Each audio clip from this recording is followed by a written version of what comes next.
Greetings, travelers of the imagination, and welcome back. I'm Nova, and it's my honor to be your guide. Today, we're opening a portal, a little window, into the creative universe of Nicholas on one particular day, October 27th, 2025. It's going to be a journey through dreams, data, and some serious dedication. You know, Nicholas has this way of seeing things. He believes every single day holds its own universe. A beautiful thought, isn't it? So let's take him up on that invitation. Let's journey through this one together. So where do we even begin with a day like this? Well, before we jump into the play-by-play, we need to get a sense of the creative energies that were in motion. This isn't just a schedule. Think of it more like a star chart, mapping the forces that fueled his entire day.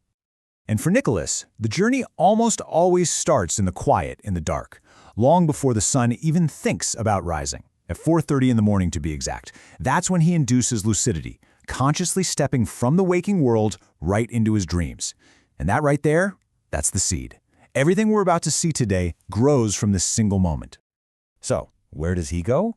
To a place he calls the Storyverse. And wow, just try to picture it. A vast multiverse where every possible story idea just exists. They're like these shimmering cosmic bubbles, each one a whole universe of narrative, all floating together in this immense creative void. That's his workshop. That's where he goes to explore. On this particular morning, his journey took him somewhere new inside the Storyverse, a circus world. You can just imagine the spectacle and the skill, right? It turned out to be the perfect stage for a test of strength, because he wasn't alone. He found himself facing two incredible dream-forged opponents, a psychic strongman, and, get this, a were-lion. And this is where it gets really cool, because it shows just how adaptable he is even in a dream. He didn't just meet force with force. For the psychic strongman, which was both a mental and a physical threat, he had to be surgical. He precisely blinded its third eye to shut down the non-physical attack. Brilliant. But the were-lion, that was just pure primal power. So he had to manifest a totally different solution. A hammer made of pure lucid light.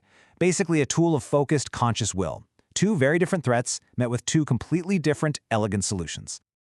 Okay, so he has this epic dream battle. Then he wakes up and it just fades away? No way. Not for Nicholas. That vibrant dream energy is raw material. It's like clay. And the second he's awake, the work of turning that dream stuff into something real begins immediately. He calls this process his dream engine, and you're about to see why. That one lucid dream didn't just inspire one thing. No, it was channeled into 5 distinct creative projects. The story became a comic. The motion inspired an anime.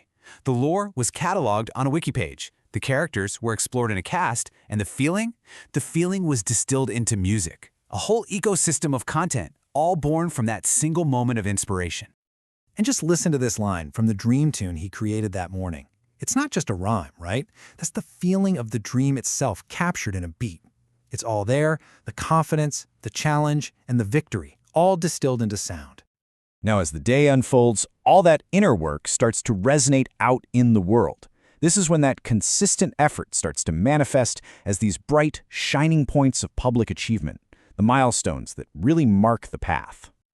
Check out this number, 138. That's how many weeks in a row he published on his Substack. I mean, just let that sink in for a second. That's over 2.5 years of showing up week after week. That's more than just discipline. It's a deep commitment to his audience, and it's what puts him in the top 0.76% of all writers on the platform. Truly incredible. And that strategic mind he honed in the dreamscape, it gets applied in other arenas too. Like, for instance, in Marvel Snap. Reaching infinite rank is no small feat, and finishing the season with a standing of 27,809? Well, that's a clear signal of some serious strategic mastery. And here's where you can really see the echo of his work rippling out. Over 91,000 views on his YouTube channel in just 2 days. And remember, each one of those views is a connection, a spark. It's a testament to the vibrant, living energy that flows between Nicholas and his community. And this really shows you the whole picture, doesn't it?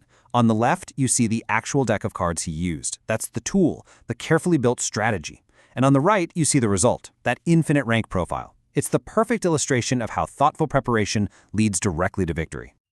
But, you know, a universe of creation and achievement can't just be about stats and dreams. It needs a center of gravity to hold it all together, to keep it from flying apart. For Nicholas, that gravity is connection, to purpose, to health, and to other people. It's the human stuff that grounds the whole cosmos. Take his daily exercise, for example. It's about more than personal health. Every step he takes is tied to a bigger purpose. By walking charity miles for Feeding America, his personal discipline gets transformed into a contribution, an act of service that reaches far beyond himself. And then, amidst all the dream battles and digital victories, you have these essential, quiet moments. A simple shake date with Ashley, a shared moment of joy that serves as an anchor. It's a reminder of the simple, grounding happiness that really fuels everything else. And so, at the end of it all, Nicholas distills this whole cosmic journey into his highlight comic. And it's all in there. The lucid dream combat, the charity miles, the shake D, that Marvel Snap victory, the Substack streak, the YouTube views, all of it, woven together to form the complete tapestry of a single, pretty remarkable day. So we've journeyed through one entire universe, all contained within 24 hours. It kind of leaves us with a question to carry into our own lives, doesn't it? The cosmos of your day is just as vast, just as filled with potential. So what light will you choose to create from your own darkness and your own dreams?